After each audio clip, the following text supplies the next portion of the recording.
प्रभु उसके लिए धन्यवाद।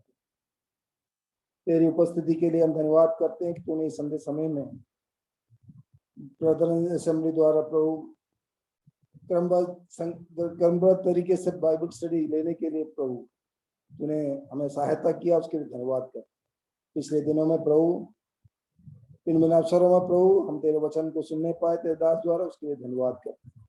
आज जुड़े हुए सभी विश्वासी जन भाई बहन विभिन्न स्थानों में हैं, तेरे प्रभु के दास लोग हैं, उन सभी को प्रभु जूम के द्वारा प्रभु जुड़े हुए उन सबको हम धन्यवाद करते हैं कि प्रभु तूने एक अवसर दिया। तेरे वचन तेरे दास मोनी भाई हमारे बीच में है प्रभु, धन्यवाद करते हैं, वो वचन लेके आते हैं प्रभु। तेरे दास को वचन क्रमबद्ध तरीके से हमारे बीच में लाने के लिए हम धन्यवाद करते हैं। धन्यवाद परमेश्वर, तो उन्हें तो अपने सामर्थ, अपनी बुद्धि, ज्ञान, समझ देना प्रभु, जिससे कि हम जो सुनने वाले हैं प्रभु उनके आत्मिक बातों में प्रभु उनका उस ओर ध्यान देने में प्रभु उनके मनों को, उनको हृदय को प्रभु एकाग्रित करना प्रभु। धन्यवाद कर। धन्यवाद परमेश्वर, थोड़ा सा समय हम तेरे सम्मुख बैठते हैं, हम तेरी उपस्थिति के लिए हम धन्यवाद करते हैं। तो हमें अगुवाई करना, तेरी समझ के अनुसार तू कार्य करना प्रभु। धन्यवाद करते हैं। धन्यवाद परमेश्वर, सभी फिर से एक बार और हम तेरे नाम को ऊंचा उठाते हुए, तेरे नाम को हम धन्यवाद देते हुए प्रभु हम तेरे सन्निधि में बैठकर तेरे वचन को सुनने के लिए हम तेरे दास को तेरे हाथ में सौंपते हैं। सहायता करना यीशु मसीह के नाम से मांगते हैं, आमीन। Thank you uncle. आइए हम गीतों से परमेश्वर को धन्यवाद करें। आज गीत गाने के लिए हमारे साथ सिद्धू और मुस्कान है मथुरा से। मैं अनुरोध करूंगा सिद्धू और मुस्कान से गाने में लीड करें।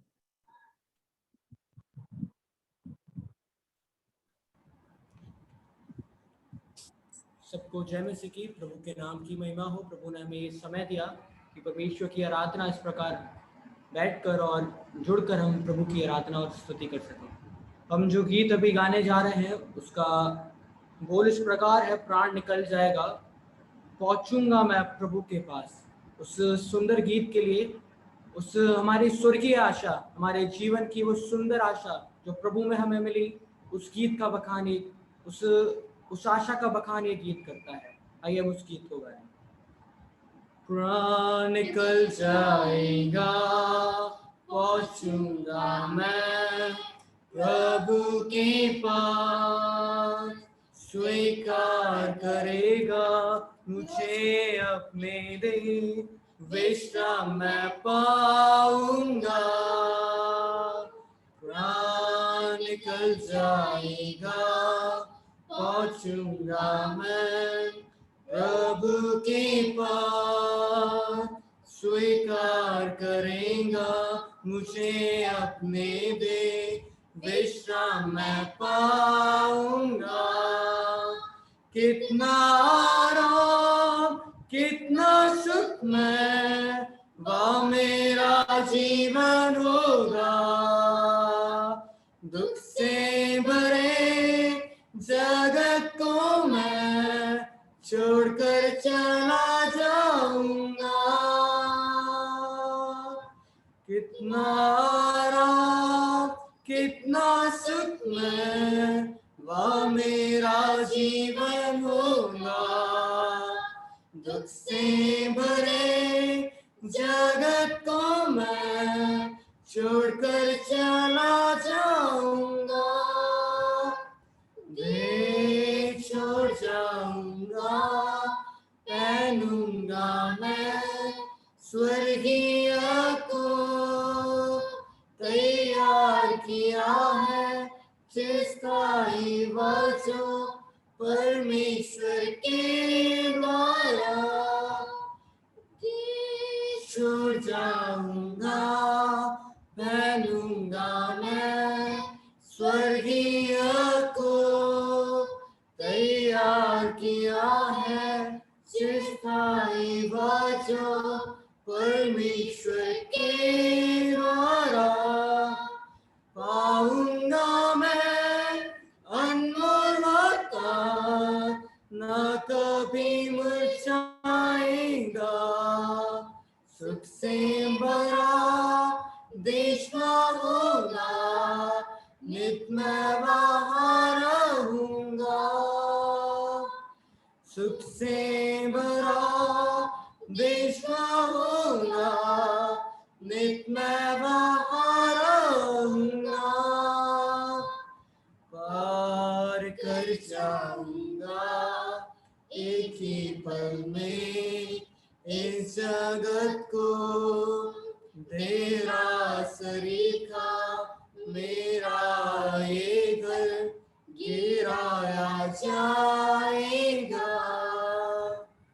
पार कर जाऊंगा एक ही पल में इस जगत को, मेरा सरीखा मेरा ये घर गिराया जाएगा। आएगा जब मेरा यीशु, सुनूंगा उसकी आवाज। बाहों में मैं मर जाऊंगा, उसके समान देखूंगा। बाहों में मैं मर जाऊंगा, उसके समान देखूंगा।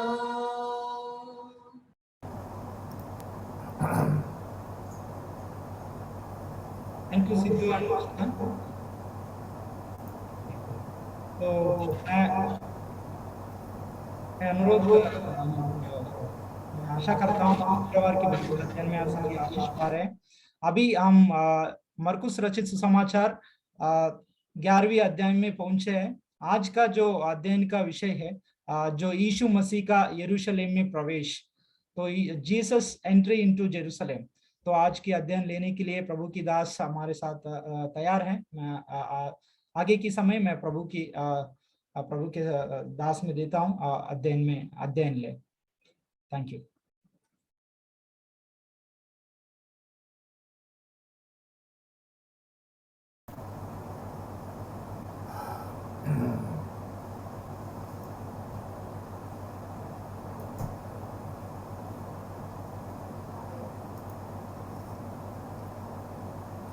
आज शाम के समय फिर एक बार इस शुक्रवार के इस बाइबल अध्ययन में आप सबों का स्वागत है। प्रभु यीशु मसीह के नाम में आप सबों को जय मसीह की। मैं विश्वास करता हूं कि आप लोग सब कुशल मंगल है, परिवार में सब ठीक है और आप लोग प्रभु में बढ़ रहे हैं। परमेश्वर आपकी सहायता करें। आइए हम मरकुस रचित सुसमाचार उसका 10वां अध्याय निकालेंगे। उसके बाद हम 11वें अध्याय में जाएंगे। 10वां अध्याय का एक छोटा सा भाग छूट गया है। 10वां अध्याय 46 से लेकर 52 तक, मार्क चैप्टर 10 46 to 52, उस भाग में थोड़ा सा प्रकाश देकर हम 11वें अध्याय में प्रवेश करेंगे। 10वां अध्याय 46 से लेकर 52 तक। वे यरीहो में आए और उसके चेले और एक बड़ी भीड़ यरीहो से निकलती थी। तब तिमाई का पुत्र बरतिमाई भिखारी सड़क के किनारे बैठा था। वे ये सुनकर कि यीशु नासरी है, पुकार कर कहने लगा, हे दाऊद के संतान यीशु मुझ पर दया कर। बहुतों ने उसे डांटा कि चुप रहे, पर वह पुकारने लगा कि दाऊद के संतान मुझ पर दया कर। यीशु ने ठहर कर कहा, और लोगों ने उस अंधे को बुलाकर ढांढस बांध, उठ, वह तुझे बुलाता है। वह अपना कपड़ा फेंक कर शीघ्र उठा और यीशु के पास आया। इस पर यीशु ने उससे कहा, तू क्या चाहता है कि मैं तेरे लिए करूं? अंधे ने उससे कहा, हे रब्बी, ये कि मैं देखने लगूं। यीशु ने उससे कहा, चला जा, तेरे विश्वास ने तुझे चंगा कर दिया है। परंतु वह तुरंत देखने लगा और मार्ग में उसके पीछे हो लिया। परमेश्वर के वचन के पढ़े जाने पर परमेश्वर आशीष दे।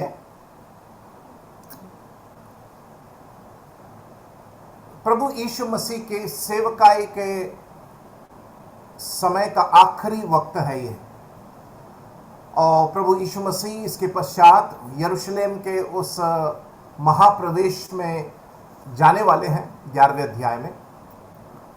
और उसके पहले एक अद्भुत काम यहां पर होता है। हम जानते हैं प्रभु यीशु मसीह गलील में, यहूदिया में, पेरिया में उनके बाह्य और रहस्यमय सेवा उन्होंने किया।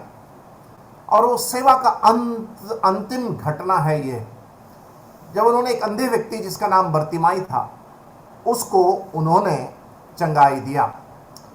प्रभु यीशु मसीह की इस सेवा के दरमियान प्रभु यीशु मसीह ने अपने दैवीयता को उन्होंने प्रकट किया, डिविनिटी ऑफ क्राइस्ट। प्रभु यीशु मसीह ने अपने मनुष्यत्व को प्रकट किया, द ह्यूमैनिटी ऑफ क्राइस्ट। यीशु मसीह ने चिन्ह और अद्भुत कामों के द्वारा अपने प्रताप को प्रकट किया। प्रभु यीशु मसीह ने इज़राइल के भूमि में, इज़राइल के प्रदेश में घूम घूम कर, पहाड़ पहाड़ चढ़कर, गांव में, गलियों में, कस्बों में, घरों में, बाजारों में जा जाकर प्रभु यीशु मसीह ने ऐसा कोई काम नहीं छोड़ा जो पिता परमेश्वर की इच्छा के बाहर था। उन्होंने इन सारे काम को पूरा पूरा अच्छे से किया।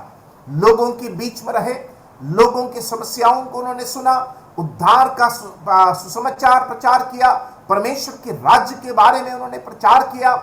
और इस प्रकार प्रभु यीशु मसीह ने इज़राइल के उस प्रदेश में उस 3.5 साल की सेवा के दरमियान अपनी महानता को, श्रेष्ठता को, अपने प्रताप को, अपने ईश्वरत्व को, अपने मनुष्यत्व को चिन्हों, अद्भुत कामों के द्वारा, चंगाई के द्वारा उन्होंने प्रकट किया। इसकी शुरुआत कहां पर हुई थी? यूहन्ना रचित सुसमाचार उसके 2 अध्याय में नाजरत के एक छोटे से गांव जिसका नाम काना था, वहां पर दाखरस को पानी में बदल डालने के उस पहले आश्चर्य कर्म से, जहां पर प्रभु यीशु मसीह ने अपनी महिमा को प्रकट किया, पहला आश्चर्य कर्म नाजरत के उस काना के उस गांव में से। और यहां पर यरीहो में पहुंच गए हैं। यरीहो में पहुंचकर बर्तिमाई को वो चंगाई देते हैं। केवल बर्तिमाई नहीं, हम जानते हैं यरीहो में एक और व्यक्ति था जिसने प्रभु यीशु मसीह से मुलाकात किया, उसका नाम जक्कई है। यरीहो में पहुंचकर हम जानते हैं लूका रचित सुसमाचार उसका 19वें अध्याय में यरीहो में किस प्रकार जक्कई का मुलाकात प्रभु यीशु मसीह के साथ होता है। और इस प्रकार प्रभु यीशु मसीह ने गलील का ये सेवा को, यहूदिया और पेरिया की सेवा की समाप्ति अब करने वाले हैं। और इसके बाद एक और बहुत बड़ा आश्चर्य कर्म होने वाला है। वो क्या है? प्रभु यीशु मसीह का वो पुनरुत्थान। और उसके पहले वो एक ऐसा दास जहां पर वो उस मृत्यु और क्लेश को सहकर पापियों के उद्धार के लिए कलवरी के क्रूस के सफर को तय करते हुए वो बलिदान किया, वो मेमना बनते हुए वहां पर यरूशलेम में वो अब प्रवेश करने वाले हैं। और यहां पर ये जो समय होगा, ये 1 सप्ताह का समय है, द फाइनल वीक, जिसको हम अंग्रेजी में पैशन वीक बोलते हैं, फसह का वो सप्ताह, वो एक सप्ताह जो है मरकुस 11 से लेकर 16 तक का वो घटनाक्रम, उस एक हफ्ता में हम अध्ययन करेंगे। ठीक है, तो आइए हम इस बात को देखते हैं। प्रभु यीशु मसीह के क्रूस के थोड़े समय के पहले जो 2 अद्भुत काम हुए थे, वो है बर्तिमाई की चंगाई और जक्कई का उद्धार। प्रभु यीशु मसीह के उस क्रूस पर लटके हुए समय पर जो बहुत बड़े अद्भुत आश्चर्य कर्म हुए थे, वो रोमी सूबेदार का उद्धार और बगल में लटका हुआ डाकू का पश्चाताप या उद्धार। तो इस प्रकार ये 4 बहुत ही अद्भुत काम जो प्रभु यीशु मसीह के सेवा के आखिरी समय पर, क्रूस पर लटके हुए समय पर हम देखते हैं। मैं फिर समझाऊंगा। बर्तिमाई का चंगाई और उद्धार, जक्कई का यीशु मसीह के साथ मुलाकात और उद्धार, और क्रूस पर जब प्रभु यीशु मसीह लटका हुआ था वो रोमी सूबेदार का मन फिराव, और यीशु मसीह के बगल में लटका हुआ वो डाकू का उद्धार। और यरीहो में ये घटना होती है। आइए हम इस भाग में जाते हैं। 46 से लेकर 48 तक उस अंधे बर्तिमाई के बारे में पढ़ते हैं, और 49 से लेकर 52 तक प्रभु यीशु मसीह के बारे में पढ़ते हैं, ठीक है। तो और वे यरीहो में आए, और जब वह और उसके चेले, एक बड़ी भीड़ यरीहो से निकलती थी, तो तिमाई का पुत्र बरतिमाई एक अंधा भिखारी सड़क के किनारे बैठा हुआ था। आप उस समय इज़राइल के प्रदेश में ये अंधे लोग अक्सर जो भीख मांगते थे वे बाजारों में पाए जाएंगे या मंदिरों के बाहर बैठकर भीख मांगते हुए पाएंगे। बरतिमाई जो तिमाई का पुत्र था वो सड़क के किनारे बैठा हुआ था। वो एक भीख मांगने वाला एक व्यक्ति था। 47वीं आयत, वह यह सुनकर कि यीशु नासरी है, पुकार पुकार कर कहने लगा कि हे दाऊद की संतान, यीशु मुझ पर दया कर। हम यहां पर प्रभु यीशु मसीह को बरतिमाई किस प्रकार संबोधन करता है? दाऊद के पुत्र। प्रभु यीशु मसीह का मसीहा होने का शीर्षक है दाऊद का पुत्र, messianic title of Jesus, son of David. प्रभु यीशु मसीह दाऊद के वंश से पैदा हुए प्रभु यीशु मसीह है, और इसलिए पुराने नियम में ये मसीहा को जो शीर्षक दिया गया था वो था दाऊद का पुत्र, सन ऑफ डेविड। बरतिमाई इस संबोधन को, इस बात को जानने वाला व्यक्ति था कि प्रभु यीशु मसीह दाऊद के वंश से निकला हुआ प्रभु यीशु मसीह है, और इसलिए उसने सही तरीके से उसने पुकारा, और उसने देखा सुनकर कि यीशु नासरी है, पुकार पुकार कर कहने लगा, हे दाऊद की संतान, यीशु मुझ पर दया कर। उसने यीशु मसीह को मसीहा होकर देखा, मसीहा होकर स्वीकार किया और मसीहा होकर संबोधन किया। मैं 3 बातें कहा। बरतिमाई ने प्रभु यीशु मसीह को मसीहा होकर देखा, मसीहा होकर स्वीकार किया, देखा मतलब समझा, स्वीकार किया और उसे मसीहा होकर संबोधन किया। प्रभु यीशु मसीह की सही समझ बरतिमाई को थी, ए राइट अंडरस्टैंडिंग ऑफ क्राइस्ट। हमारे जीवन में जब तक हमें प्रभु यीशु मसीह की सही समझ नहीं मिलेगी, हमारे जीवन में मसीही जीवन की सही समझ नहीं मिलेगी। प्रभु यीशु मसीह का सही समझ नहीं मिलेगा तो अनंतता का सही समझ नहीं मिलेगा। प्रभु यीशु मसीह का सही समझ नहीं मिलेगा तो हमें पाप की सही समझ नहीं मिलेगी, उद्धार की सही समझ नहीं मिलेगी। बरतिमाई को यीशु मसीह की सही समझ थी। He had right understanding about Christ. वो जानता था यीशु मसीह कौन है, यीशु मसीह का वंशावली और यीशु मसीह को कैसे संबोधन करना है। और यहाँ पर हम देखते हैं कि बरतिमाई के ऊपर भीड़ के द्वारा कोई उसके ऊपर दया नहीं दिखाया गया था। आइए हम उसके 48वें आयत को पढ़ें। बहुतों ने उसे डांटा कि चुप रहे, बहुतों ने उसे डांटा कि चुप रहे, और वह और भी पुकारने लगा, देखिए यीशु मसीह की सही समझ होने का परिणाम क्या है। यीशु मसीह की सही समझ होने के कारण यीशु मसीह के पीछे चलने के लिए, यीशु मसीह को पकड़ने के लिए, यीशु मसीह के साथ संबंध स्थापित करने के लिए, यीशु मसीह के द्वारा छुए जाने के लिए बरतिमाई के अंदर ललक और पैदा हो गया। क्यों? क्योंकि उसको यीशु मसीह की सही समझ थी। भीड़ उसको डांट रही थी, भीड़ इसकी आवाज को दबा रही थी, लेकिन जितना उसको दबा रहे थे उतना बरतिमाई और ऊंचे आवाज में चिल्ला रहा था, हे दाऊद के पुत्र मुझ पर दया कर, हे दाऊद के पुत्र मुझ पर दया कर। मेरे अजीजों, यीशु मसीह की सही समझ हमारे जीवन में नहीं होगी, हमारे आत्मिक जीवन में हम कभी भी आत्मिक रूप से बढ़ नहीं पाएंगे। हमारे ऊपर कितना भी दबाव आ जाए, कितना भी सताव आ जाए, कितना भी विरोध आ जाए, हमें कभी भी यीशु मसीह के पीछे चलने से हमें कोई रोक नहीं सकता, अगर हमें यीशु मसीह की सही समझ है। यीशु मसीह का व्यक्तित्व, यीशु मसीह का दैवीयता, यीशु मसीह का मनुष्यत्व, यीशु मसीह का वचन, यीशु मसीह के वायदे, यीशु मसीह के आज्ञा, इन सारे बातों में अगर हमारी समझ सही है प्रभु यीशु मसीह के बारे में, भीड़ कितना भी हमें दबा दे, हम दब नहीं पाएंगे, हम दबेंगे नहीं। क्यों? वो यीशु मसीह की समझ की निश्चयता, कन्विक्शन ऑफ क्राइस्ट, यीशु मसीह की समझ की निश्चयता हमें दबने के लिए अनुमति नहीं देगा। यहां पर भीड़ दबा रही है, भीड़ बोल रही चुप रहे, भीड़ बोल रही है यीशु मसीह को जाने दे, तू तो अंधा है, और उसको दबाने की कोशिश कर रहे हैं, और वो और भी पुकारने लगा। देखिए वहां पर 48 में क्या लिखा है, वह और भी पुकारने लगा। कई ऐसे विश्वासी हैं कि दबाव में आकर चुप बैठ जाते हैं, सताव में या विरोध में, क्लेश के समय पीछे हट जाते। क्यों?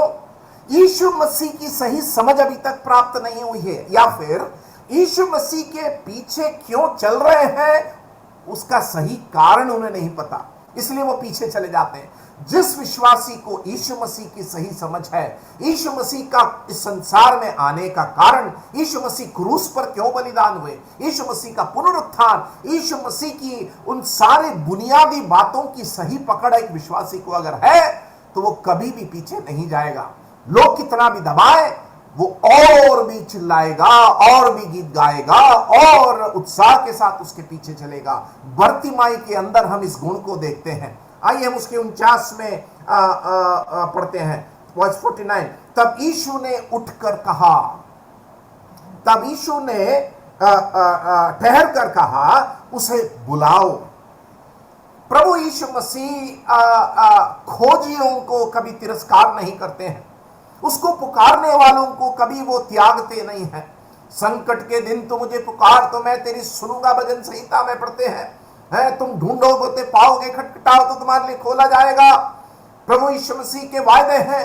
ये व्यक्ति जोर जोर से पुकार रहा था, उसकी आवाज यीशु मसीह के कानों में पहुंची, यीशु मसीह वहां पर ठहर गए। जक्कई के साथ भी ऐसी हुआ था।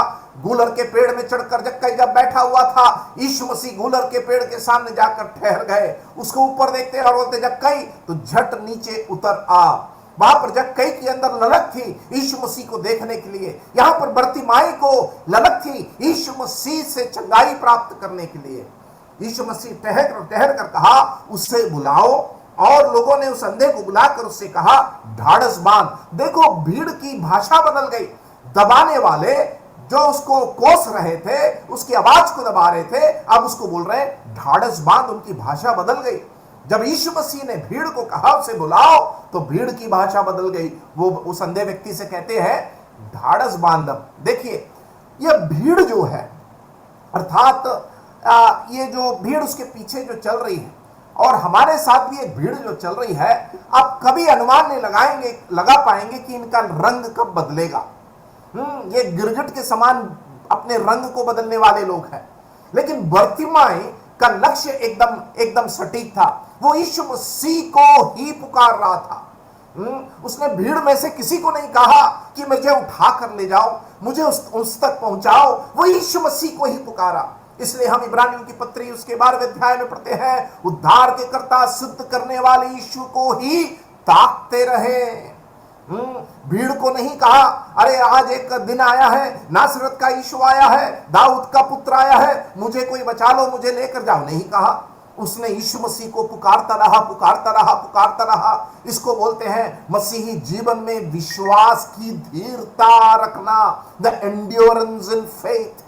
मसीही जीवन में विश्वास जरूरी है उद्धार पाने के लिए। मसीही जीवन में विश्वास की स्थिरता जरूरी है अंतिम मुकाम में पहुंचने के लिए। और ढाढ़स बांध कहकर कहने लगे, उठ, वह तुझे बुलाता है। पहले उससे कहा कि तू चुप रहे, भीड़ उसके बाद बोल रही उठ, अब वह तुझे बुलाता है। और देखिए इस पर यीशु ने उससे कहा, तू क्या चाहता है कि मैं तेरे लिए करूं। यीशु मसीह दूसरी बार इस अध्याय में इस कथन को कह रहे हैं। पहली बार उन्होंने कहा 10वां अध्याय उसका 36वीं आयत, याकूब और यूहन्ना जब यीशु मसीह से मांग किए दाएं और बाएं बैठने के लिए, तो यीशु मसीह ने याकूब और यूहन्ना से पूछा था, तुम क्या चाहते हो कि मैं तुम्हारे लिए करूं। वहां पर याकूब और यूहन्ना यीशु मसीह के शासन राज्य के समय बाएं और दाएं बैठने के लिए मांग की। यहां पर यीशु मसीह बर्तिमाई से पूछ रहे हैं, तू क्या चाहता है कि मैं तेरे लिए करूं। यीशु मसीह, ध्यान से सुनिए इस बात को, सृष्टिकर्ता, और इस सृष्टिकर्ता जब अपने संतानों के पुकार को जो 24 घंटे 7 दिन 365 दिन जो हमेशा ऊपर पहुंचती रहती है, उसके बावजूद भी अगर यीशु मसीह आप अगर उसको पुकारेंगे, आपके लिए व्यक्तिगत रूप से उपलब्ध होने के लिए यीशु मसीह तैयार होते हैं।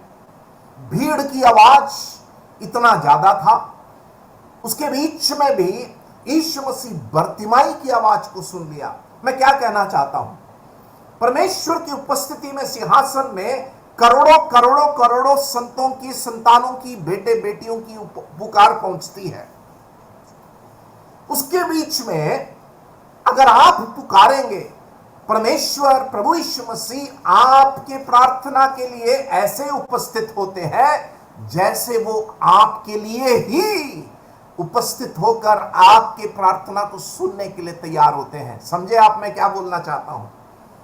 परमेश्वर के लिए हजारों करोड़ों करोड़ों संतान है पूरे विश्व में, इन सब की पुकार स्वर्ग में पहुंच रही है। लेकिन उसके बीच में मैं और आप अगर प्रार्थना करते हैं तो प्रभु यीशु मसीह हमारे प्रार्थनाओं को सुनने के लिए ऐसे उपस्थित होते हैं जैसे प्रभु यीशु मसीह केवल हमारे प्रार्थना को सुनने के लिए अपने कान को झुकाकर सुधि रखते हैं स्वर्ग से। He comes as if he wants to meet us only personally.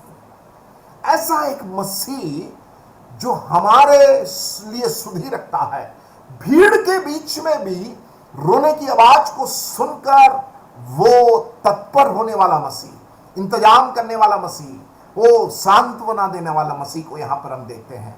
A Christ who still there personally, व्यक्तिगत रूप से बर्तिमाई के लिए उपलब्ध मसीह, व्यक्तिगत रूप से सुनने के लिए उपलब्ध मसीह। यहां पर उस भीड़ के बीच में से प्रभु यीशु मसीह ने, जक्कई के साथ भी ऐसी हुआ, उस भीड़ के बीच में से जक्कई की ओर उसने नजर डाला। आज मेरी बहन, मेरे भाई, मैं आपको उत्साहित करना चाहता हूं। आप सोचते होंगे कि आपकी प्रार्थना ऊपर नहीं पहुंच रही है, प्रभु यीशु मसीह सुन भी रहा है क्या? क्या प्रभु यीशु मसीह मेरे ऊपर दया भी कर रहा है क्या? मैं आपको बताना चाहता हूं, आपको लगता है कि वो नहीं सुन रहा है। और मसीही जीवन में हमेशा जो हमें लगता है वो जरूरी नहीं कि वो सही हो। सुना आपने? मसीह जीवन में जो हमें लगता है, इमोशन में, फीलिंग में, जरूरी नहीं कि वो सही हो। प्रभु सुन रहा है, सुनता है, सुनेगा, और ऐसे सुनता है जैसे केवल आपकी ही प्रार्थना सुन रहा है। यहां पर बर्तिमाई के लिए था, वो बर्तिमाई को सुन रहा है और उसने क्या कहा, तू क्या चाहता है कि मैं तेरे लिए करूं? वो एक व्यक्तिगत वार्तालाप है, एक व्यक्तिगत संबोधन है, एक व्यक्तिगत it was a personal touch, एक व्यक्तिगत रूप से प्रभु यीशु मसीह उपलब्ध हो रहे हैं। एक सामान्य जनरल नहीं था, वो एक सामान्य उपस्थिति नहीं थी, एक सामान्य बातचीत नहीं थी, एक बहुत ही व्यक्तिगत, ए पर्सनल अटेंशन टू बर्तिमस।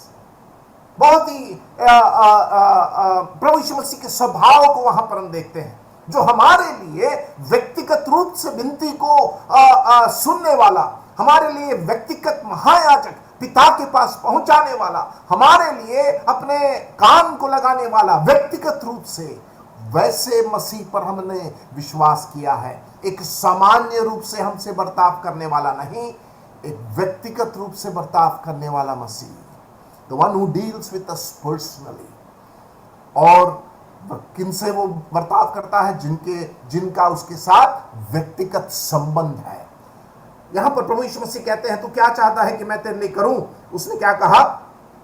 उसने कहा, हे रब्बी, यह कि मैं देखने लगूं। यीशु ने उससे कहा, चला जा, तेरे विश्वास ने तुझे चंगा कर दिया है। यहां पर चंगाई भी देखते हैं और उसके उद्धार भी हम देखते हैं। क्या पढ़ते हैं? और वह तुरंत देखने लगा और मार्ग ने उसके पीछे हो लिया। यीशु मसीह का चेला बनकर उसका उद्धार होता है, वो देखने लगता है और उसके पीछे हो लिया। बर्तिमाई प्रभु यीशु मसीह का चेला बन गया। हम पढ़ते हैं, केवल उसको शारीरिक आंख नहीं मिली, उसको आत्मिक आंख भी उसके खुल गए। और यहां पर प्रभु यीशु मसीह जो मरकुस रचित सुसमाचार में दास के रूप में संबोधित होते हैं, देखिए बर्तिमाई के लिए वो दास वहां पर उपलब्ध होता है। यहां पर जो शब्द का इस्तेमाल किया गया है ग्रीक में सोजो है, SOZO। सोजो मतलब वहां पर उसे चंगाई भी मिला और उसे उद्धार भी मिला। और देखिए वहां पर क्या पढ़ते हैं, वो तुरंत देखने लगा। यूहन्ना रचित सुसमाचार 9वें अध्याय में वो अंधा व्यक्ति के बारे में भी हम पढ़ते हैं, वो आराधक बना पड़ते हैं वहां पर। He became a worshipper. जब उसने यीशु मसीह को देखा, उसके सामने जब खड़ा हुआ है यूहन्ना 9 में, वो उसके चरणों में गिर गया। अपने उस अंधेपन को जब वो दूर होते हुए देखा, उसने जब आंख को पाया, दृष्टि पाई, और जब जाना कि ये यीशु मसीह ने किया है, वो उसके चरणों में गिरकर आराधना किया। हम पढ़ते हैं he fell at his feet and worshipped him। वहां पर वो अंधा व्यक्ति आराधना करने वाला बना। यहां पर ये अंधा बर्तिमाई उसके पीछे चलने वाला बना। देखिए आप, सुसमाचार का प्रभाव, सुसमाचार का परिणाम। सुसमाचार का परिणाम क्या है? वो उद्धार देता है। सुसमाचार का परिणाम क्या है? उसके पीछे चलने के लिए बना देता है। सुसमाचार का परिणाम क्या है? हमें आराधक बना देता है। और एक परिणाम, सामरी स्त्री, सुसमाचार का परिणाम उसके लिए सामर्थ की गवाही देने वाला बना देता है। इस प्रकार हम देखते हैं कि किस प्रकार ये सेवा समाप्त हो गई। अब गलील, यहूदिया, पेरिया, कफरनहूम, ये सारा सेवा जो है वो समाप्ति पर आया। और वो आखिरी घटना कौन सा था? प्रभु यीशु मसीह बर्तिमाई को चंगाई देकर उसके पीछे चलने वाला एक शिष्य उसको बना दिया। कुछ पंडितों का कहना है कि ये बर्तिमाई एक स्थिर शिष्य था, जो 120 जो प्रभु के शिष्य थे उनके साथ ऊपर के कमरे में मौजूद था। ये कुछ पंडितों का कहना है that he was there in the upper room with the 120 band of disciples, right? तो ये 10 अध्याय को हमने जब देखा, यीशु मसीह की सेवकाई, दास के रूप में अपने आप को उसने प्रस्तुत किया। मरकुस दास के रूप में इस यीशु मसीह को दिखाया। द सर्वेंट जीसस, जो गलील, कफरनहूम, यहूदिया, पेरिया की इस बाह्य और रहस्यमय सेवा, चेलों के साथ उनको सिखाना, उनके साथ उठना बैठना, शिक्षा देना, यह सब समाप्त हुआ। अब 11वां अध्याय शुरू होता है। 11 से 16 ये फसह का सप्ताह, द पैशन वीक। अब यीशु मसीह बाह्य रूप से शास्त्रियों, फरीसियों और यहूदियों और रोमी लोगों के सामने बाह्य रूप से प्रकट होते हैं। पैशन वीक, यरूशलेम में प्रवेश करते हैं। और ये जो सप्ताह है, ये सप्ताह का विवरण कहां से है? मरकुस 11 से लेकर 16 तक। आपको मैं एक बात बता दूं, मरकुस ने ये एक सप्ताह जो पैशन वीक है, फसह का सप्ताह का वर्णन अपने सुसमाचार में 3/4 भाग में उसने लिखा है। 3/4 इज अबाउट पैशन वीक। यूहन्ना ने ये फसह का सप्ताह जो है, यूहन्ना ने अपने सुसमाचारों में आधा प्रतिशत, आधा जो सुसमाचार है उसमें उसने ये एक सप्ताह का विवरण उसने लिख डाला।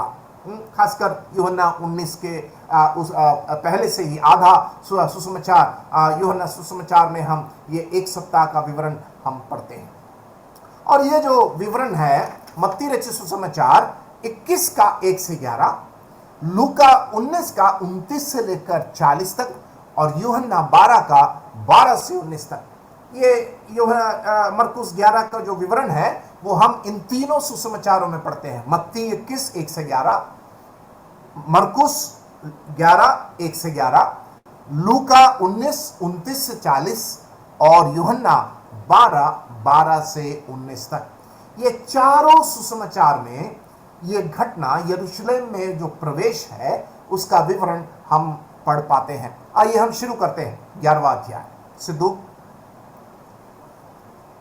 वे यरूशलेम के निकट जैतून पहाड़ पर बैतफगे और बैतनिय्याह के पास आए तो उसने अपने चेलों में से दो को ये कहकर भेजा, सामने के गांव में जाओ, उसमें पूछो कि एक गदही का बच्चा जिस पर कभी कोई नहीं चढ़ा, बंधा हुआ कोई मिलेगा, उसे खोल लाओ।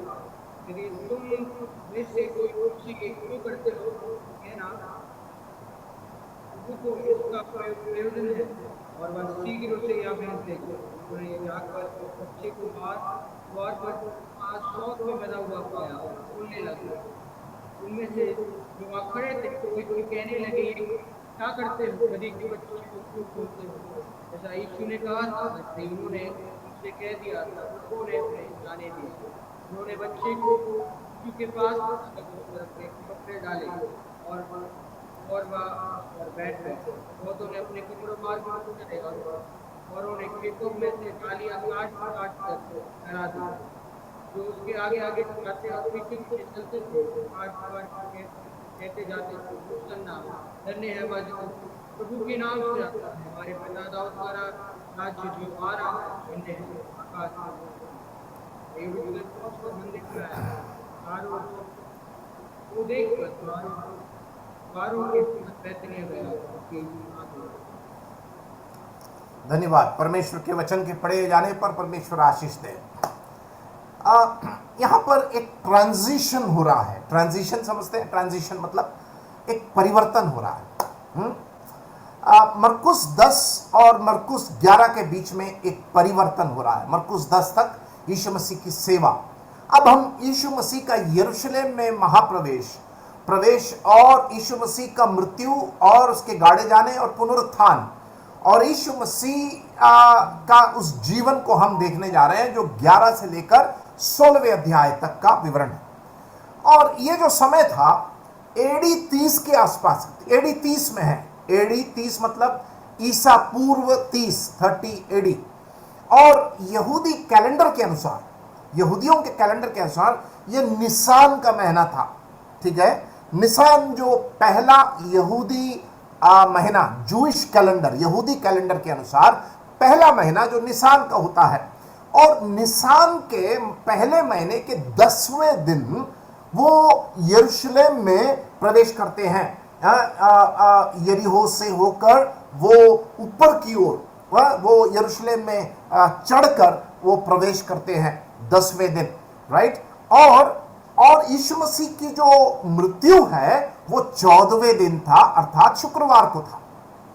तो यीशु मसीह निसान महीना, क्योंकि मूसा की व्यवस्था के अनुसार और पुराने नियम के भविष्यद्वक्ताओं के भविष्यवाणी के अनुसार यह सब पूरा होना जरूरी था। दो बातें, मूसा की व्यवस्था के अनुसार और भविष्यद्वक्ताओं के भविष्यवाणी के अनुसार यीशु मसीह का यरूशलेम में प्रवेश, यीशु मसीह के यरूशलेम में मृत्यु होना बहुत जरूरी था। और इसलिए निसान के 10वें दिन, पहला महीना में प्रवेश और 14वें दिन प्रभु यीशु मसीह वहां पर फसह का मेमना बनकर, पैसओवर लैम्ब, फसह का मेमना बनकर, जिस प्रकार निर्गमन की किताब और व्यवस्था में भविष्यद्वक्ताओं ने भविष्यवाणी की थी, उसके आधार पर यह यरूशलेम में सारी घटना घट रही है। इसका मतलब यीशु मसीह का यरूशलेम में प्रवेश, यीशु मसीह का क्रूस की मृत्यु, ये सब परमेश्वर के वचन के आधार पर और पुराने नियम में भविष्यद्वक्ताओं के द्वारा भविष्यवाणी के आधार पर सब कुछ हो रहा था। गॉड के, परमेश्वर के कार्य सारणी, टाइम टेबल के अनुसार सब कुछ चल रहा है, इसमें कोई शक की बात नहीं। इस समय यरूशलेम में करीब 80,000 लोग थे। यह फसह का सप्ताह जैसे जैसे बढ़ता जा रहा था, यह 3 गुना हो गया। करीब 30 लाख लोग इस फसह के सप्ताह में यरूशलेम में मौजूद होते हैं और हजारों के तादाद में 10 व्यक्तियों के लिए एक भेड़ चढ़ाया जाता था फसह का उस त्योहार में। और इस प्रकार हजारों के तादाद में इन भेड़ों का बलिदान होता था फसह का इस त्योहार में। और इस प्रकार ये यरूशलेम में भीड़ इकट्ठा हो रही है। और यरूशलेम में निसान के महीने 10वें दिन यीशु मसीह उस यरूशलेम के उस शहर में वो प्रवेश करते हैं अपनी उस बाह्य और रहस्यमय सेवा को पूरा करने के बाद। यीशु मसीह ने इस बात को 10वें अध्याय 32 से 34 में पहले ही बता दिया था। 10वें अध्याय का 32 से 34, जब यीशु मसीह चेलों को क्या बताया था कि मुझे पकड़वाया जाएंगे, लोग अचंबा करेंगे, महायाजकों शास्त्रियों से पकड़ के हाथों से पकड़वाया जाएगा और उसको क्रूस पर लटकाएंगे, थूकेंगे, मारेंगे और उसके ठट्टों में उड़ाएंगे, उससे घात करेंगे और तीसरे दिन जी उठेगा। यीशु मसीह ने उस सारी बात को पहले ही बता दिया, चेलों को अवगत करा दिया था। और यीशु मसीह ने लोगों को बता दिया था कि ये सारी बातें जैसे भविष्यवाणी में लिखी गई वैसे वो होता जाएगा। क्यों? 10:45 पढ़िए। यीशु मसीह ने क्यों बताया? 10:45, क्योंकि मनुष्य का पुत्र इसलिए नहीं आया कि उसकी सेवा टहल की जाए, पर इसलिए आया कि आप सेवा टहल करें और बहुतों को छुड़ौती के लिए अपना प्राण दें। देखिए, आप ध्यान से सुनिए, यीशु मसीह ने यरूशलेम की घटना को, क्रूस की करिश्मा को, उसका बढ़िया सेटअप किया था उन्होंने। He set it up so nicely. The entire story, Prabhu and incident, जितने घटनाक्रम है वो यीशु मसीह ने धीरे धीरे धीरे 10 अध्यायों में कैसे सेट किया और 10वें अध्याय में उसके क्लाइमैक्स को बताया शिष्यों को। 32 से 34 तक बार बार बता रहा था। 10वें अध्याय में यीशु मसीह ने उसके क्लाइमैक्स को बताया। 10वें अध्याय में उसके 45 में यीशु मसीह ने उसका कारण बताया और उसके बाद एक यरूशलेम में वो प्रवेश करता है। देखिए यीशु मसीह का तरीके को देखिए आप। वो कोई भी आकस्मिक रूप से कुछ भी नहीं करते हैं, कुछ भी अचानक नहीं करते हैं। वो सब कुछ परमेश्वर की योजना के तहत और कार्य सारणी के तहत, भविष्यवाणी के तहत, मूसा के व्यवस्था में बताए गए उसके आधार पर वो धीरे धीरे सब कुछ सेट करते हैं और उसके बाद उसके क्लाइमैक्स में लाकर लोगों को वो बताते हैं। और यहां पर यीशु मसीह का राज्याभिषेक हो रहा है, कोरोनेशन बोलते हैं इंग्लिश में। उसका एक और हिंदी वर्ड है राज तिलक। प्रभु यीशु मसीह का यरूशलेम में प्रवेश और राज तिलक या राज्याभिषेक, ओके। और यहां पर जो राज्याभिषेक हो रहा है, एक अलग प्रकार का राज्याभिषेक है, राज तिलक हो रहा है।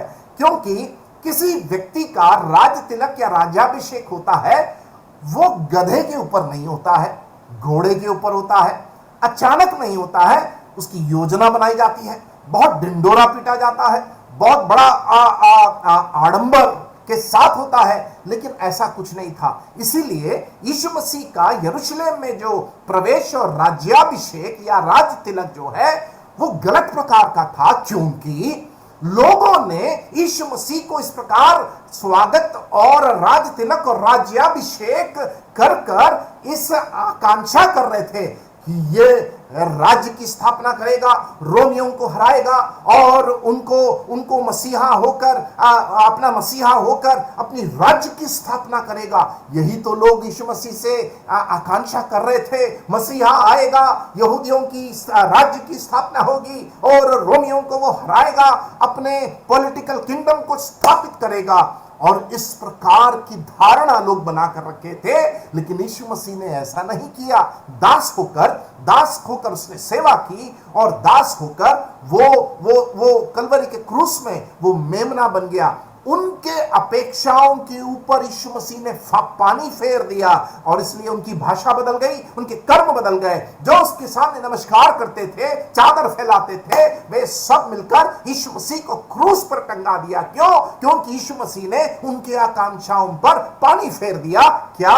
कि उनकी राज्य की स्थापना नहीं की। जरूर यीशु मसीह राज्य की स्थापना करने के लिए राजा होकर 1000 साल कलीसिया के उठाए जाने के बाद वो आने वाले हैं जब वो 1000 साल अपनी राज्य की स्थापना और राज्य करेंगे, लेकिन वो अभी समय नहीं है। अभी ये राजा यरूशलेम में प्रवेश करते हैं। आइए हम अब 4 घटनाक्रम को इसमें देखते हैं इस अध्याय में।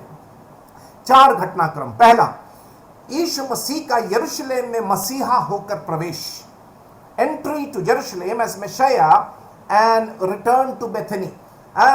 मसीहा होकर प्रवेश और बेथनी में वापस चले जाना, 1 से लेकर 11। दूसरा, हम उसके 12 से 14 तक अंजीर के पेड़ को वहां पर हम पढ़ते हैं किस प्रकार उसने श्राप दिया, the curse upon the fig tree. 12 से लेकर 14 तक वो आने वाले समय पर देखेंगे। तीसरी बात, 15 से लेकर 19 तक मंदिर में जो कबूतर के बेचने वालों की चौकियां उलट दी, मंदिर की सफाई कर, the cleansing of the temple, 15 से 19 तक। और उसके बाद 20 से लेकर 25 तक हम पढ़ते हैं फिर से किस प्रकार वो सूखे हुए अंजीर के पेड़ के बारे में वहां पर हम देखते हैं। तो 15 से 25, 27 में फिर से वो यरूशलेम में आ गया, क्योंकि बीच में बेथनी में वापस चला गया था। आइए हम शुरू करते हैं अब 11वें अध्याय की पहली आयत। Now let's start. ये पूरे घटनाक्रम को आइए हम सीखने की कोशिश करते हैं।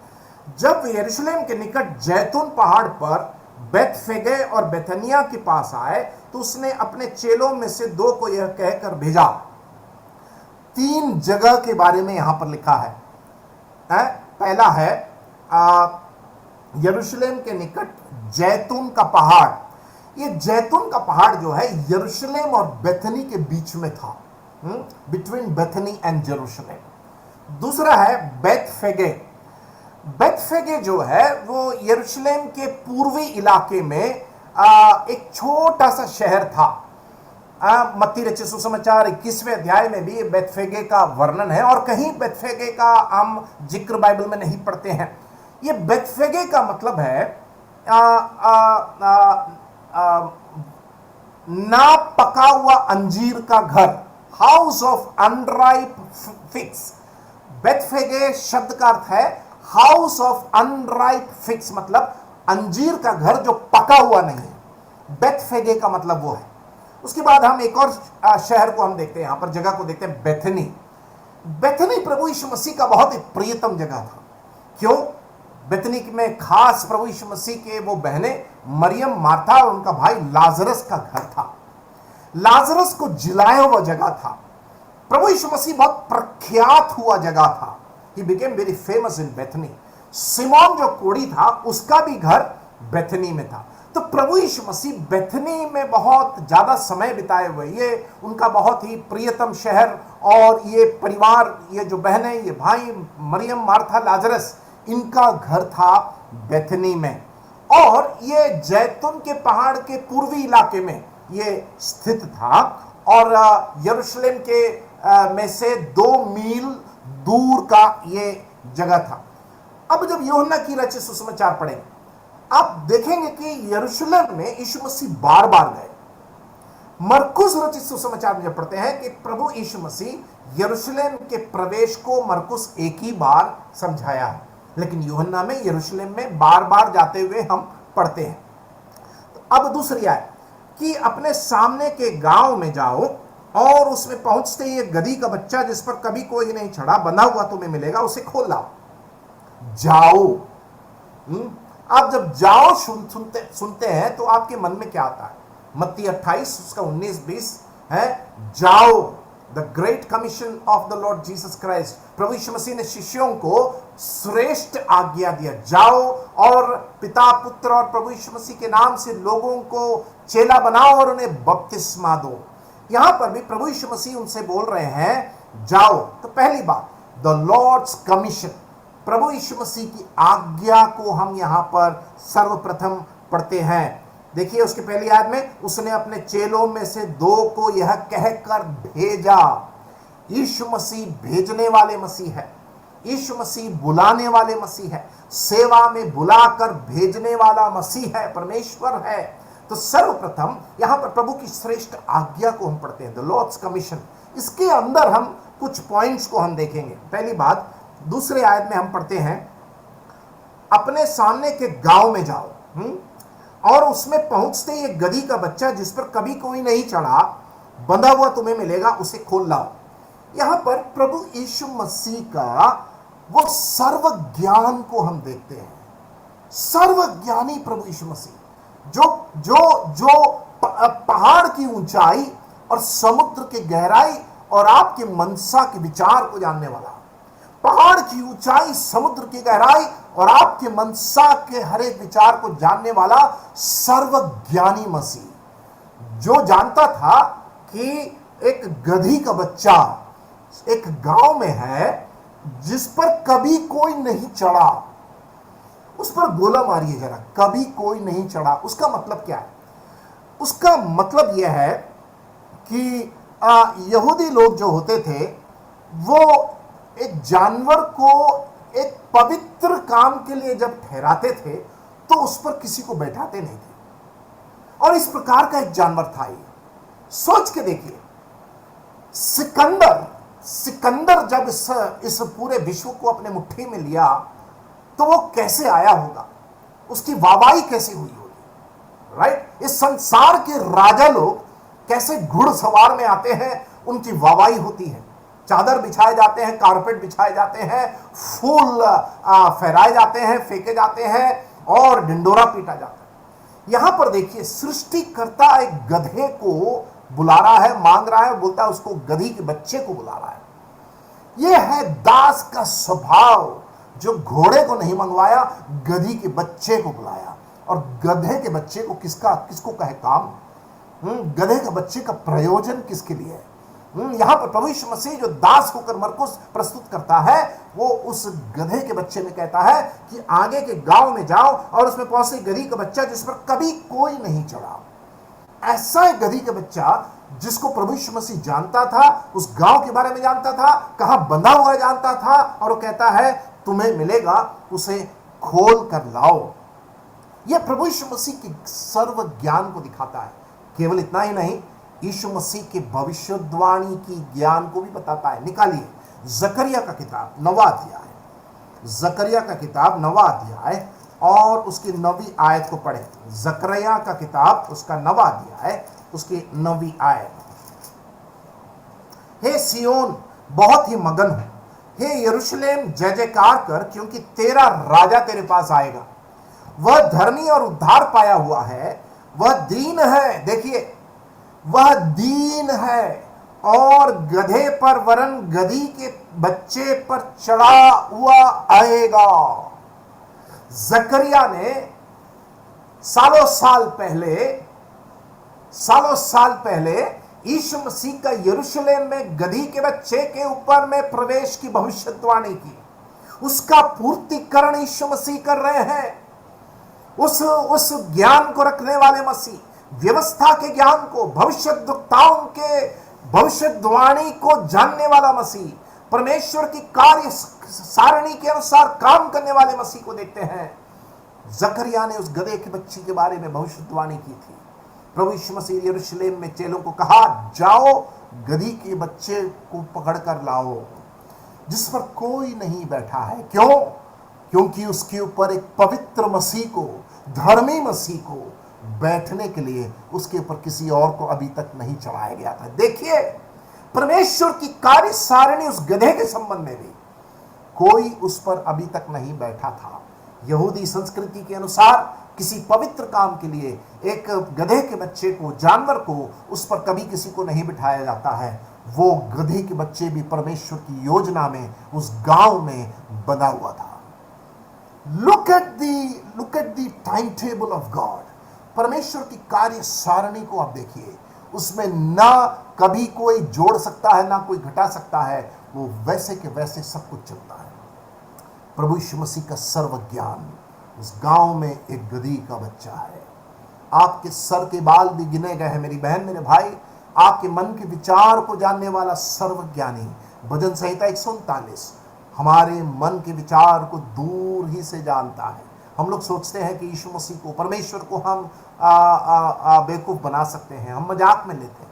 हमारे विचारों को तौलने वाला, जानने वाला, परखने वाला सर्वज्ञानी कहाँ छिपेंगे हम, सब कुछ देखता है वो। यहाँ पर प्रभु यीशु मसीह ने वहाँ पर चेलों को इस बात को बताया। ये जो गधे के बारे में जो है ना, वो उसका विवरण गिनती का किताब 19वां अध्याय 2री आयत और व्यवस्था विवरण उसका 21वां अध्याय उसके 3रे आयत में है कि पवित्र सेवा के लिए जानवरों को यहूदी लोग कभी किसी को उस पर बैठाते थे। गिनती 19 का 2 और व्यवस्था विवरण उसका 21 का 3।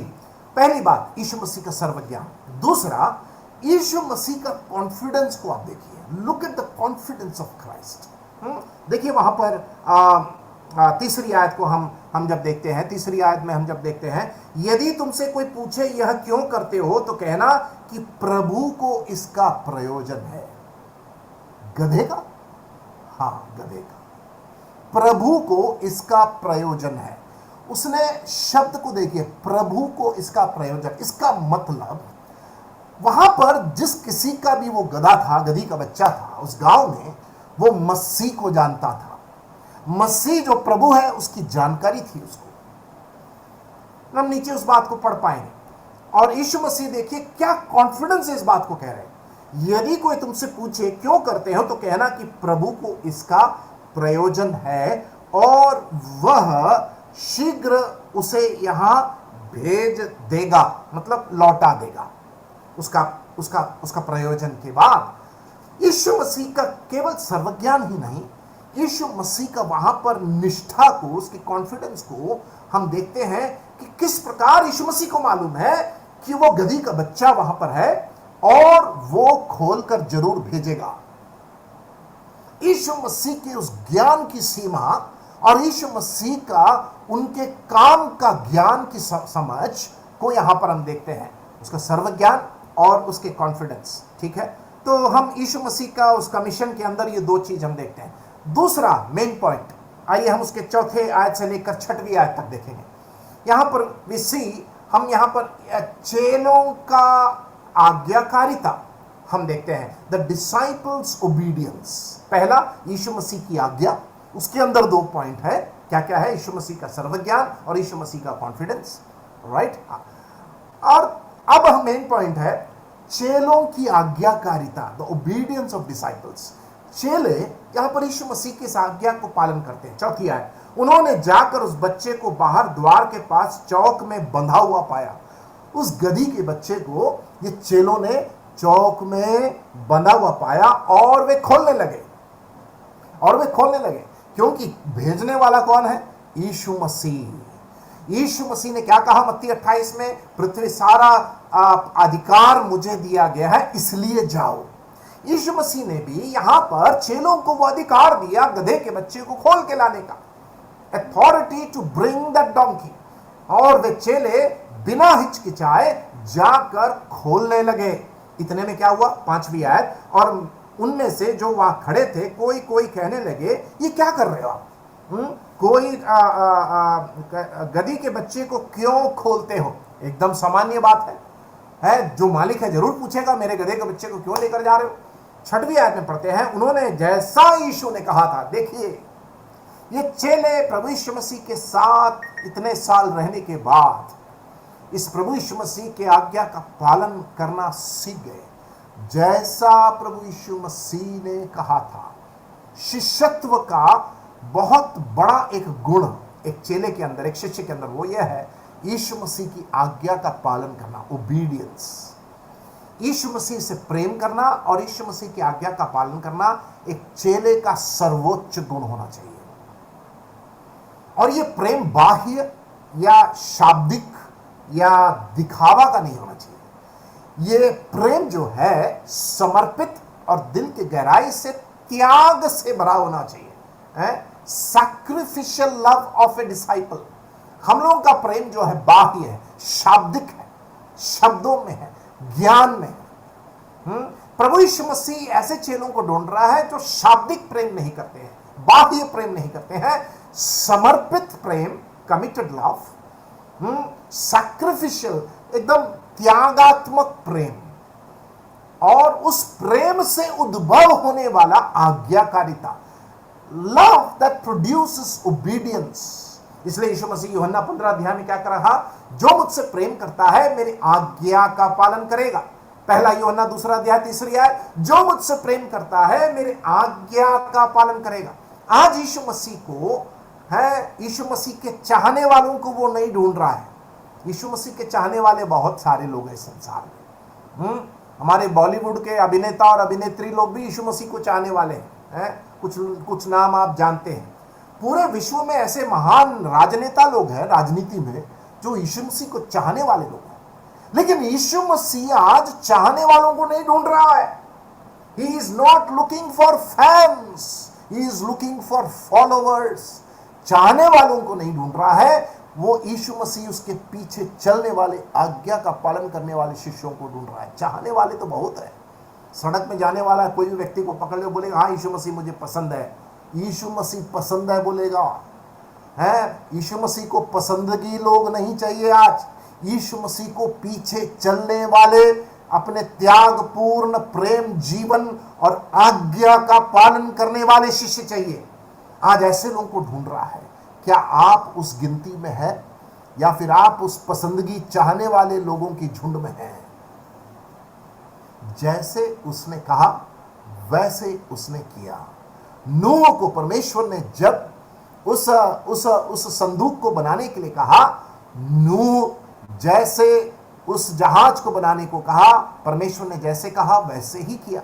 मिलाप वाले तंबू की आज्ञा मूसा को परमेश्वर ने बनाने के लिए कहा, परमेश्वर ने जैसे कहा मूसा ने वैसे ही किया। आज ऐसे शिष्यों को परमेश्वर ढूंढ रहा है, जैसा परमेश्वर कहता है वैसा चलने वाले लोग, वचन की लकीर उस पर चलने वाले शिष्यों को प्रभु यीशु मसीह ढूंढ रहा है। और ये शिष्यों ने वैसे ही किया। बड़ी बड़ी ताजुब की बात है। थोड़े समय पहले याकूब और यूहन्ना मांग कर रहे थे उसके अगल बगल में बैठने के लिए, और यहां पर यीशु मसीह भेजा और वैसे उन्होंने किया। छठवीं आयत, उन्होंने जैसा यीशु ने कहा था वैसा ही उनसे कह दिया। ठीक है, तब उन्होंने उन्हें जाने दिया। आप देख रहे हैं यीशु मसीह की योजना, यीशु मसीह की बात, यीशु मसीह का कार्य, और उन्होंने जाने दिया। मतलब क्या है, उसमें उस सारे बात में परमेश्वर की योजना थी, परमेश्वर का हाथ था। वो जाने क्यों दिया? वो यीशु मसीह को जानते थे।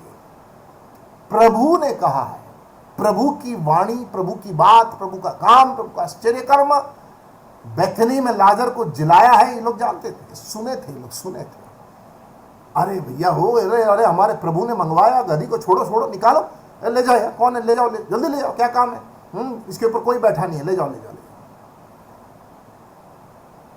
खोल कर दे दिए हैं। जब हम उसके बात को मानते हैं ना, चीजें खुल जाती है। योना को परमेश्वर ने निनवे जाने के लिए कहा, भागा कहां? तरशीश। क्या हुआ अंजाम? पैसा भी खर्च किया और जहां पहुंचना था वहां नहीं पहुंचा। क्यों? बात नहीं माना। सुना आपने? योना को कहा निनवे जाने के लिए और उसने बात नहीं माना। कहां गया? बस पकड़, जहाज पकड़कर टिकट का पैसा भी दिया और पहुंचा उल्टे जगह, और अंजाम भी बुरा। यह होता है, प्रभु की बात अगर नहीं मानोगे, पैसा भी खर्च होगा, लक्ष्य में पहुंचेंगे भी नहीं। एक और उदाहरण दूंगा। निर्गमन की किताब में मूसा को नील के उस नदी में जब रखा गया, फिरौन की जो बिटिया वहां पर आकर जब रोने की आवाज सुनी, तो मूसा को ले जाकर उसकी परवरिश की। देखिए, परमेश्वर की योजना में जब मूसा था तो उसकी परवरिश का इंतजाम परमेश्वर ने किया। मतलब परमेश्वर की योजना में रहोगे तो पैसा परमेश्वर निकालेगा और आप लक्ष्य में भी पहुंच जाएंगे। ये मूसा और योना का तुलना को देखिए। योना खुद पैसा डाला और लक्ष्य में नहीं पहुंचा। मूसा नील नदी में रो रहा था, परमेश्वर ने इंतजाम किया और लक्ष्य में पहुंच गया। क्यों? बात को माना उसने। उस इब्रानियों की पत्री 11:25 में क्या करते हैं? मूसा ने उस बात का चुनाव किया, इजरायलियों के साथ दुख भोगने का, ना कि राजमहल में ऐश करने का। सुना आपने? मूसा ने इजरायलियों के साथ दुख भोगने का चुनाव किया, परमेश्वर ने खर्चा उठाया। योना ने अपनी मर्जी किया और अपना पैसा खर्च किया और लक्ष्य में नहीं पहुंचा। यह होगा अंजाम अगर परमेश्वर की बात को नहीं मानोगे। पैसा भी लुट जाएगा और कहीं और पहुंच जाओगे आप, समय भी बर्बाद हो जाएगा। फिर पीछे मुड़कर फिर समय आपका साथ नहीं देगा और ना पैसा वापस मिलेगा। प्रभु यीशु मसीह ऐसे शिष्यों को ढूंढ रहा है। प्रभु कहता है पैसा भी मैं लगाऊंगा, प्रभु कहता है ताकत भी मैं लगाऊंगा, प्रभु कहता है इंतजाम भी मैं करूंगा, प्रभु कहता है छुटकारे के गीतों को भी मैं गाऊंगा। प्रभु कहता है कौन आज इस दांव को लगाने के लिए तैयार है? मूसा जैसे चुनाव किया, ना कि योना जैसे भागा। ये चेले जैसे उसने कहा वैसे किया। क्या हुआ? वो गधी का रस्सी उस खूंटे में से खुल गया, सबका मुंह भी बंद हो गया, सबका मुंह भी बंद हो गया। ठीक है, गधी खुल गया, राजा के बैठने के लिए तैयार हो गई। आइए हम आगे बढ़ते हैं। छठवीं आयत, यहां पर हम क्या पढ़ते हैं? चेलों की आज्ञाकारिता, दूसरा चेलों का अनुभव, द एक्सपीरियंस ऑफ डिसाइपल्स, और तीसरा यीशु मसीह की गवाही कायम रही। आइए हम आगे बढ़ते हैं। 7वीं आयत, इसका परिणाम क्या था? What is the result? 7 से लेकर 10 तक हम इस यीशु मसीह की आज्ञा और चेलों की आज्ञाकारिता का परिणाम 7 से 10 में हम देखेंगे। 7वीं, और उन्होंने बच्चे को यीशु के पास लाकर उस पर अपने कपड़े डाले और वह उस पर बैठ गया। ठीक है, और बहुतों ने अपने कपड़े मार्ग में बिछाए और औरों ने खेतों में से डालियां काट काट कर फैला दी, और जो उसके आगे आगे जाते और पीछे पीछे चले आते थे पुकार पुकार कर कहते थे कि होसन्ना, धन्य है वह जो प्रभु के नाम में आता है, हमारे पिता दाऊद का राज्य जो आ रहा है, धन्य आकाश में होसन्ना। यहां पर यीशु मसीह के आगमन का आदर हो रहा है। दूसरी बात, उसके नाम की स्तुति हो रही है, और तीसरी बात, यहां पर उसके राज्य के आगमन का अंगीकार किया जा रहा है। 3 बातें हो रही है। परिणाम क्या था? परिणाम यीशु मसीह के आगमन, यरूशलेम में उसका आदर हो रहा है। दूसरा, उसके नाम की स्तुति हो रही है, होसन्ना गा रहे हैं। और तीसरा, उसके राज्य के संबंध में अंगीकार किया जा रहा है। देखिए, यहां पर जो 7वें आयत में कपड़े डाले लिखा हुआ है, लोगों ने कपड़े डाले, उसका मतलब है कि राजा को स्वीकार करने की एक सभ्यता थी, culture of receiving end welcoming a new king. और उसके बाद हम पढ़ते हैं कपड़े मार्ग में बिछा, औरों ने खेतों में से डालियां, ब्रांचेस, डालियां काट काट कर फैला दी। यहां पर ये डालियां जो है आनंद और उद्धार को दिखाता है, पाम, जॉय एंड सैल्वेशन। और यहां पर प्रभु यीशु मसीह को किस प्रकार आदर दिया गया उसके संबंध में हम पढ़ते हैं। ये यहूदी लोग इस प्रकार स्वीकार वे करते थे। देखिए, प्रकाशित वाक्य 7 का 9 पढ़िए, यूहन्ना का दर्शन वहां पर, प्रकाशित वाक्य 7 का 9, प्रकाशित वाक्य 7 का 9, रेवलेशन 7:7-9। इसके बाद मैंने दृष्टि की और देखो, हर एक जाति और कुल और लोग और भाषा में से एक ऐसी बड़ी भीड़ जिसे कोई गिन नहीं सकता था, श्वेत वस्त्र पहने और अपने हाथों में खजूर की डालियां, द ब्रांचेस ऑफ ओलिव है, खजूर की डालियां लिए हुए सिंहासन के सामने और मेमने के सामने खड़ी है, राजा को स्वीकार करने। वहां पर वो दृश्य हम प्रकाशित वाक्य में देखते हैं। यीशु मसीह के सामने कपड़े बिछाए गए, डालियां फैलाई गई, और उसके बाद हम क्या पढ़ते हैं? 9वीं आयत, और जो उसके आगे आगे जाते और पीछे पीछे चलते थे पुकार पुकार कर कहते थे कि होसन्ना। होसन्ना वो इब्रानी में एक प्रार्थना है जिसका मतलब है हमें बचा ले, सेव अस नाउ, अभी बचा ले, Hosanna. It is a Hebrew prayer, Hosanna, धन्य है वह जो प्रभु के नाम में आता है। यहूदियों के त्योहार में यह गीत हमेशा गाया जाता है, होसन्ना के गीत। यहूदियों के त्योहार में यह गाया जाने वाला एक गीत था। इस प्रकार 3 चीजों को हमने देखा 1 से लेकर 10 तक। पहला, यीशु मसीह की आज्ञा। दूसरा, यीशु मसीह के चेलों की आज्ञाकारिता। इन दोनों का परिणाम हम 7 से लेकर 10 तक हम पढ़ते हैं।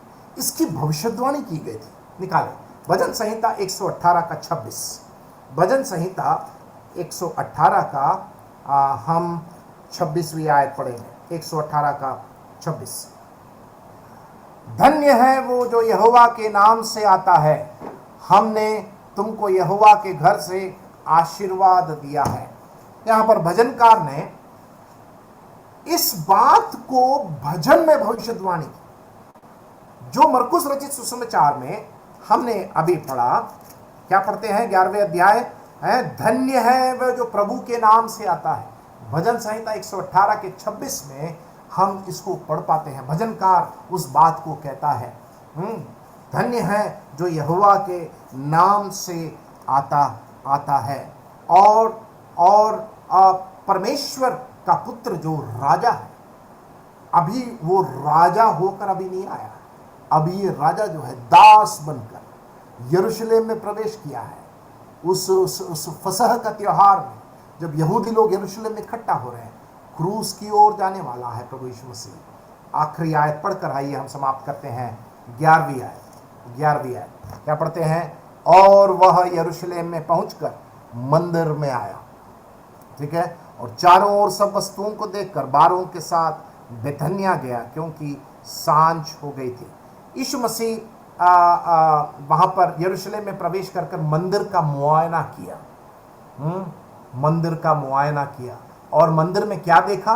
12 से लेकर 14 तक लिखा, 15 से लेकर 18 तक लिखा हुआ। मंदिर को उन्होंने क्या बना दिया था? बेचने वाले वहां पर आ चुके थे।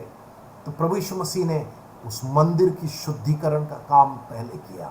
यरूशलेम में पहुंचकर प्रभु यीशु मसीह उस काम को करते। उसके बाद वो 2 दिन के लिए बेथनी चले गए। वापस वो बुधवार को वापस फिर यरूशलेम में वो आते हैं।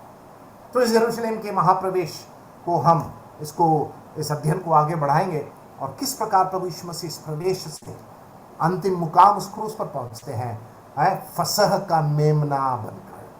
फसह यहूदी लोग जब मना रहे थे, भेड़ों को ला रहे थे, हजारों की तादाद में भेड़ बलि किए जा रहे थे, लेकिन हमारा जो फसह का जो मेमना, जिस प्रकार पहला कुरिन्ती, आइए हम उसको पढ़ते हैं। पहला कुरिन्ती 5 का 7, पहला कुरिन्ती 5 का 7।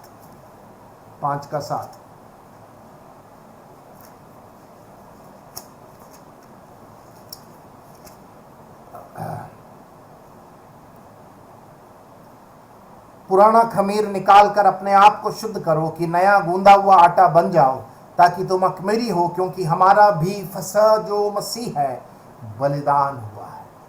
पुराने नियम में वो जो बार बार बलिदान जो चढ़ाया जा रहा था, वो एक ही बलिदान जो फसह का मसीह, वो पहला कुरिन्ती 5वां अध्याय 7वीं है, पहला कुरिन्ती 5 का 7, वो फसह जो हमारा मसीह है वो बलिदान हुआ है। एक ही बलिदान के द्वारा उसने हमें पापों की क्षमा दी। इब्रानियों की पत्री में उस एक ही बलिदान के बारे में पढ़ते हैं। अब बलिदान की आवश्यकता नहीं। परमेश्वर के नाम की स्तुति हो, धन्यवाद हो कि इस यरूशलेम के महाप्रवेश की शुरुआती आयतों को हमने देखा, चेलों की आज्ञाकारिता को हमने देखा, और आइए हम इस मसीह के सच्चे शिष्य बने, जो त्यागपूर्ण प्रेम और जैसे वो कहता है वैसे आज्ञा का पालन करने वाले शिष्य बनने के लिए परमेश्वर हमारी सहायता करें। सबों को जय मसीह।